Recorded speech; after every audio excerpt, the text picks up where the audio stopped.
Hey everyone, welcome back. Today we're going to do a deep dive into a book that, well, it really tackles men's rights issues head on. Yeah, it doesn't pull any punches. Not at all. It takes a hard look at, all those societal structures that impact men's lives. Everything from like historical trends to, how the family court system actually works. Yeah, the stuff that really affects guys day to day. Exactly. Yeah. And, you all shared this book with us because you're really interested in understanding how these systems work, right? Especially, I think, for guys who are trying to, navigate marriage and relationships these days. Yeah, it's a tough landscape out there. It is. And this book, I think, it's so interesting because it doesn't try to sugarcoat anything. No, it's very upfront. Right off the bat, it just comes out and says, men are facing some serious systemic disadvantage in all these different areas of life, almost like, the game is rigged against them. Yeah, it makes you think. It's a strong statement, but then the book goes on to back it up with some pretty compelling examples. Oh, absolutely. Like one of the things it dives into is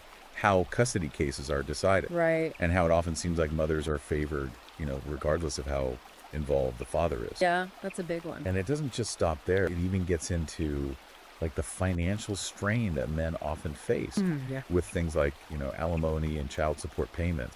The book argues that these payments can really leave men struggling, even when sometimes their ex-partners are actually in a better financial position. Yeah, So yeah, it definitely challenges some assumptions. fascinating how the book connects this to like this whole larger historical context. It claims that radical feminist ideology has really influenced these laws, Right. shaping them in a way that puts men at a disadvantage. Yeah, that's a pretty controversial claim. It is. And it goes even further. It even critiques the way domestic violence laws are applied, arguing that they often lean towards women's accounts and potentially overlook male victims. Yeah, that's a tough one to talk about. It is, but it's so important to have these conversations. Absolutely. So, we're already getting into some deep stuff here. Yeah, this book doesn't shy away from anything. What I find really interesting is how it ties this legal aspect to like a broader cultural trend. It argues that there's this societal bias against men who claim to be victims of violence. Right. And it's often rooted in these stereotypes about masculinity. Like men are supposed to be tough and stoic. Exact. And that can make it really difficult for them to come forward and say, hey, I'm actually the one being hurt here. Absolutely. Okay, so this is where it gets really interesting for me. Okay, I'm all ears. The book dives into the education system, and it makes this pretty bold claim that policies influenced by feminism are actually putting boys at a disadvantage. It's a big one. What really stood out to you in this section? One of the things that really hit me was how it analyzes the rise in ADHD diagnoses and expulsions among boys.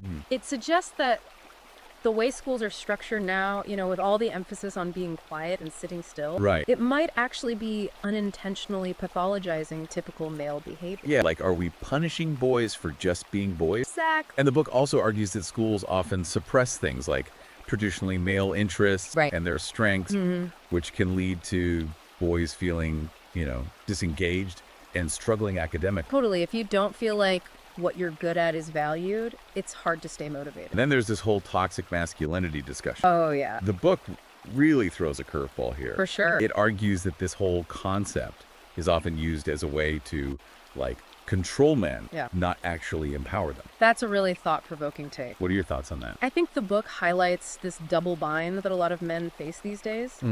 They're criticized if they don't embody those traditional masculine traits, Right. but then they're also condemned if they do display them. It's like they're damned if they do, damned if they don't. Exactly. And the book argues that this leaves men feeling trapped, unsure of how to, navigate the current social climate. Yeah, it's a confusing time for a lot of guys. It is. And the book argues that this feeling extends to, the financial realm as well. Oh, yeah. It dives into how men might be systematically disadvantaged Yeah. by the tax and welfare systems, Okay. citing statistics that claim that men contribute a disproportionate amount in taxes compared to the benefits they actually receive. Wow. And it brings up this whole thing called the marriage penalty. Marriage penalty. That's this idea that men are financially penalized for being the primary earners in their families.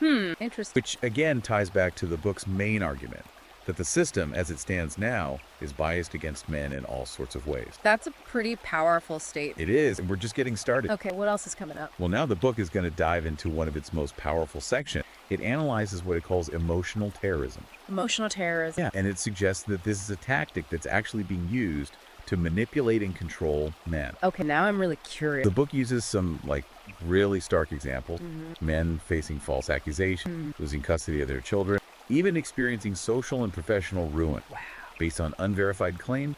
It's pretty intense. It sounds like it. And what's really interesting is how it connects this to, like, a broader strategy of eroding male power and influence, you know? Okay. It talks about the decline of those traditional male support networks. Like what kind of network? Things like, you know, men's groups or social clubs. Right. How feminist ideology might have actually contributed to this. Like men are losing those spaces where they could connect with each other. Exactly. And it even goes as far as talking about the impact of feminism on, like, traditionally male-dominated spaces like the military. Wow, so it's pretty wide-reaching. It is. It's making this bold claim that there's a deliberate effort to, you know, weaken male bonds and erode those traditional masculine values. This book definitely doesn't hold back. It doesn't. Yeah. But it's not just about pointing out problems. It also offers solutions. That's good. Strategies for men to, like, navigate these challenges and reclaim their power. I'm interested to hear about those. What are some of the key takeaways you got from that part of the book? Well, one thing that really stuck with me was the emphasis on, like, emotional resilience. The book argues that men need to develop the strength to, you know, withstand these societal pressures and not let them dictate their self-worth. That's so important. It is. And it also talks about setting healthy boundaries in relationships. Especially with women. Yeah, and it encourages men to, like, really understand female psychology. Not to manipulate or control, No, not at all. but to create healthier, more fulfilling relationships. Exactly. It's about understanding, not control. Ultimately, it seems like this book is advocating for men to, you know, take back control in their personal lives or relationships, and even in, like, the larger societal context. Yeah, it's about stepping up and taking charge. Exactly. So what do you think, what stood out to you the most from this first section of the book? I think for me, it's how the book connects those individual experiences to, like, this larger societal framework. It helps you see how these seemingly isolated incidents might actually reflect, like, broader trends and power dynamics. It's like seeing the world through a new lens. Exactly. I totally agree. It's eye-opening to consider how all these different issues might be connected in ways we haven't thought about before. Absolutely. It's a real paradigm shift. It is, and that's exactly what we're aiming for here on the deep dive, you know. To get people thinking differently. Help you understand the world around you in a deeper, more nuanced way. Yeah, to question the narrative. But before we move on to the next section, there's another fascinating layer to this book that I think you'll find really, really interesting. Okay, what's that? It delves into evolutionary Oh, wow. and how it might explain some of the, you know, the differences between men and women. That's a big topic. It is. Are you ready to explore that side of things? Absolutely. Let's dive in. Welcome back now. Getting into the evolutionary psychology aspect, one of the things this book really emphasizes is that men and women, though equal in value and deserving of respect, have distinct biological and psychological differences, Yeah. shaped by, like, millions of years of evolution. You know, that section really got me thinking. The book argues that these differences aren't just social concepts. You know, they're, like, deeply rooted in our biology, and they've played a crucial role in the survival of our species. Yeah. Like, we're wired differently, and those differences have, like, real-world consequences for how we interact with each other Right. and navigate society. For sure. It's pretty fascinating. Yeah, and it's not about saying one is better than the other or anything like that. All right. But understanding these innate drives can help us make sense of some of the patterns we see Yeah. in relationships and in society as a whole. Totally. It's like the book is saying, hey, let's take off the rose-colored glasses for a minute Yeah. and look at relationships from a more realistic perspective, Yeah. acknowledging the biological and psychological underpinnings. Exactly. And this leads into one of the more controversial topics the book explores. Okay. Have you ever heard of the term hypergamy? I had, but the book really broke it down in a way that made it click for me. It's basically the idea that women are instinctively drawn to men who they perceive as having, like, higher status or more resources. Right, and the book argues, and this is where it gets a little controversial, that Yeah. this isn't some arbitrary social construct. It's a biological drive that's been essential for the survival of the species throughout human history. You know, at first that idea might sound a bit jarring, but the book presents it in a way that's not about judging women. Yeah. It's about understanding how these deeply ingrained biological drives influence relationship dynamics. Exactly. It's about understanding. Yeah. And it goes on to suggest that understanding this concept of hypergamy can actually empower both men and women to make more informed choices Right. in their relationship. Yeah, it's like providing a new framework for understanding that age-old dance between men and women, one that takes into account both biology and social influence. Absolutely. Now, another area where the book dives deep is female psychology and how it might manifest in relationships. This section was really eye-opening. The book goes into the emotional and psychological differences between men and women, again, using that evolutionary psychology lens, to explain why women might be more emotionally expressive and sensitive to emotional cues. Right. It even touches on the role of hormones, Yeah. like estrogen and oxytocin, and how they can influence women's moods, behaviors, and relationship patterns. It's like the book is saying, look, men and women aren't from different planets, Right. but we do operate on slightly different wavelengths emotionally. And recognizing these differences can help us build stronger, more harmonious relationships. Absolutely. And the book offers some practical advice for men on how to navigate those emotional differences. It's not about trying to change women or anything like that or put them in a box. It's about developing empathy and understanding. And ultimately, it's about recognizing that emotional intelligence isn't just about being in touch with your own feelings. Yeah. It's about understanding the other person's emotional landscape as well. Which is a skill that can benefit everyone regardless of gender. Okay, so we've talked about some of the challenges and complexities of relationships. But the book also takes a broader look at how societal structures impact men's lives. And it's not afraid to get into some pretty controversial territory. That's right. The book really takes aim at what it calls radical feminist ideology, arguing that it has perhaps unintentionally contributed to policies and systems that often disadvantage men. Yeah, and it doesn't hold back when it comes to the role of the state. It paints a pretty critical picture, Yeah. arguing that government institutions and policies can sometimes work against men's interests. One area it really focuses on is the welfare system. It suggests that while these programs are intended to help families in need, they can sometimes create unintended consequences Right. that might actually harm men and undermine the traditional family structure. For example, the book points out how unmarried mothers often receive greater benefits than married ones. Yeah. And it suggests that this dynamic might disincentivize marriage and discourage father involvement. Which was probably not the intention of these programs initially. Right. It's a thought-provoking argument. The book also highlights the financial burden that men often shoulder through taxes, suggesting that they might disproportionately contribute to funding these programs while receiving fewer direct benefits. It even goes as far as comparing this situation to paying for your own funeral. Wow, that's a pretty stark image. It is.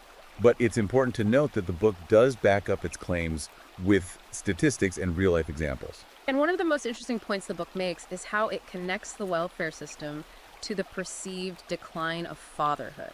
It suggests that by inadvertently incentivizing single motherhood, the state may be pushing fathers out of the family unit. And according to the book, this could have ripple effects on children, potentially leading to a range of issues. Now, it's important to remember that the book isn't just about pointing fingers or placing blame. Right. It's about understanding these complex systems and advocating for solutions. What were some of the solutions it proposed regarding the welfare system? But the book suggests reforming the welfare system to remove those unintended disincentives and create a more equitable playing field for fathers. It also advocates for shared parenting laws and policies that explicitly recognize the importance of fathers in children's lives. So it's about shifting the focus from individual rights to the well-being of the family as a whole. Exactly. Now, the book's critique of state influence extends to the legal system as well, particularly family courts. It argues that these courts are often inherently biased against men, especially when it comes to custody battles and the division of assets in divorce. The book points to statistics indicating that mothers are awarded primary custody in the vast majority of cases, even when fathers are demonstrably involved and capable parents. And it criticizes alimony and child support laws, suggesting they can place an unfair financial burden on men, even in situations where their ex-partners have higher earning potential or have chosen to work less. It also delves into the issue of false accusations, arguing that this is a growing problem, particularly in the context of domestic violence and sexual harassment claims. The book presents some chilling examples of men whose lives were upended by false allegations, highlighting the lack of due process and the devastating consequences for those who are wrongly accused. It's a stark reminder that the pursuit of justice can sometimes be flawed, and that the legal system, despite its best intentions, isn't always perfect. And the book takes this a step further, arguing that radical feminist ideology may have actually influenced the legal system, Right. leading to policies and practices that are inherently biased against men. It's a bold claim, but the book backs it up with legal precedents and real-life stories. One of the examples it cites is the Duluth model, a widely used approach to domestic violence that the book claims assumes men are always the aggressors and women are always the victims. Right. The book argues that this model, while well-intentioned, overlooks the reality of female on male violence and creates a system where men are often presumed guilty without sufficient evidence. It's a very controversial topic, and the book definitely sparks debate with this point. And this theme of potential systemic bias, according to the book, extends to the workplace as well. You're right. The book suggests that certain feminist-driven policies like gender quotas and affirmative action, while aiming to create more equality, might unintentionally lead to reverse discrimination. Oh, wow. Where men are unjustly disadvantaged even when they're more qualified for certain positions. That's a tough one. The book offers examples of men being passed over for promotions or denied opportunities simply because of their gender. It argues that these well-intended policies might be creating a system where men are penalized. What I found particularly compelling is how the book connects this potential systemic bias to the psychological well-being of men. Right. The book argues that the constant barrage of negative messages about masculinity, combined with the systemic disadvantages men might face, can lead to feelings of alienation, frustration, and despair. It even links this to the rise in male suicide rates, suggesting that it's a symptom of a deeper crisis of masculinity in the modern world. It's a sobering thought that the structures of society not only impact our outward lives, but also shape our inner world. Absolutely. And the book goes even further, introducing this concept of a psychological war being waged against men. This is where the book gets really intense. Yeah. It suggests that radical feminist ideology, while aiming to fight for equality, might be inadvertently engaged in a subtle but systematic effort to undermine male power influence and even self-esteem. The book uses the term emotional terrorism to describe this, arguing that it's a strategy to control and manipulate men. And it gives examples of how this might play out in relationships, the workplace, and even in the media. It's like the book is saying that men are constantly bombarded with messages that make them feel inadequate, guilty, and even dangerous, simply because of their gender. It paints a pretty bleak picture. But remember, the book also offers solutions. It encourages men to be resilient, set boundaries, and reject those toxic messages. What are your thoughts on this psychological war concept? You know, it's definitely a provocative idea. And while I don't necessarily agree with everything the book says, it does make you think about the subtle ways that societal messages can shape our perceptions of ourselves and others. Absolutely. And that's what makes this book such a compelling read. It challenges conventional wisdom and encourages us to look at the world through a new lens. We've covered a lot of ground in this section. We have. From evolutionary psychology to the role of the state and the potential impact of radical feminist ideology. Right. But there's still so much more to unpack. I know, right? Are you ready to dive into the next chapter? Absolutely. Let's see what other insights this book has to offer. Welcome back to the final part of our deep dive. Yeah. So we've talked about, relationships, those societal structures, even like this potential psychological war against men. Yeah, lots to unpack. Now let's get, I guess, even more specific and see how the book argues that, radical feminist ideology has actually impacted these particular areas of men's lives, like education, sports, even healthcare. Yeah, it's interesting how it zooms in on those areas. It starts with education, and it doesn't paint a very pretty picture. No. It claims that policies that were influenced by these feminist ideals, while well-intentioned, have kind of unintentionally created an environment that's failing boys. Right. And this was definitely one of the sections that really hit home for me. Yeah. The book highlights this widening gender gap in education, how boys are falling behind girls in almost every subject. Yeah, that's a big concern. And it goes beyond just grades. Right. Book points to those alarming statistics, the higher rates of ADHD diagnoses among boys, the increased likelihood of expulsion from school. Yeah. And then that really concerning rise in suicide rates among young men. It's heartbreaking. It's really tough to think about. And the book argues that these trends aren't just random. Yeah. They're symptoms of a system that might be struggling to accommodate the unique ways that boys actually learn and develop. It's in trying to be, more inclusive, we might be inadvertently punishing boys for simply being boys. Exactly. And I think the book makes a really interesting point about how this push to eliminate toxic masculinity could actually be creating a double bind for boys. It's they're told to be, less masculine, less aggressive. Right. But then they're also criticized when they don't display those more traditional masculine traits like assertiveness or leadership. That's a no-win situation. Exactly. And The book argues that, like, this double bind can be incredibly confusing and damaging for boys, For sure. impacting, their self-esteem, their academic performance, their overall well-being. Right, it affects them on so many levels. Okay, so now another area the book tackles is sports. Okay. And it argues that radical feminism has even infiltrated the world of sports, Wow. leading to, like, fewer opportunities and less support for male athletes. That's a bold claim. It is a bold claim, but the book does offer some, like, interesting points to consider. Okay, like what? But, for example, it talks about the increasing focus on women's sports, Right. and the push for, like, gender-neutral sports categories. Mm-hmm. It even touches on, the growing criticism of those, like, traditionally male-dominated sports, Yeah. like football and boxing, which are often portrayed as, violent or promoting toxic masculinity. I see where they're going with that. The book's point seems to be that this shift isn't just about, promoting equality. It argues that there might be this, like, underlying effort to actually devalue male athletic achievement and diminish the importance of sports for, like, boys' development. Interesting. The book also criticizes, the way the media often portrays male athletes, focusing on, like, scandals, aggression, reinforcing those toxic masculinity stereotypes. Right, whereas female athletes are often celebrated as this, like, positive role model. It's almost like the book is suggesting that there's this cultural narrative emerging that positions, like, male athletes as problematic, Interesting. while female athletes are, like, championed, Yeah. even when their achievements are, That's a comfort. different lens, for sure. And the book argues that this kind of narrative can have a real impact on boys, affecting their self-esteem, their aspirations, even their willingness to participate in sports. Yeah, it makes you think about the messages we're sending. Okay, so we've talked about education, sports,